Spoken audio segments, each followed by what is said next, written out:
அண்மை காலமாகவே தமிழகத்தில் செயின் பறிப்பு சம்பவங்கள் தொடர்கதையாகி வருகிறது. இதனால் சில உயிரிழப்புகளும் ஏற்பட்டு வருகின்றன. இது தொடர்பான சில வீடியோ காட்சிகளை தொலைக்காட்சிகளில் பார்த்திருப்போம்.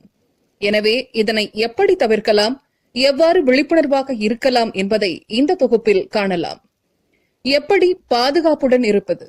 பொதுவாக பெண்கள் இருசக்கர வாகனத்தில் செல்லும் போதும், பேருந்து ரயில் பயணத்தின் போதும், நடந்து செல்லும் போதும் உங்கள் கழுத்தில் உள்ள நகைகள் கொள்ளை போகாமல் பாதுகாத்துக் கொள்ள கழுத்தில் உங்கள் ஆடைக்கு ஏற்ப பொருத்தமான கைக்குட்டை அளவு ஸ்கார்ஃப் போன்ற துணியை கழுத்தை சுற்றி அணிந்து கொண்டு செல்லலாம்.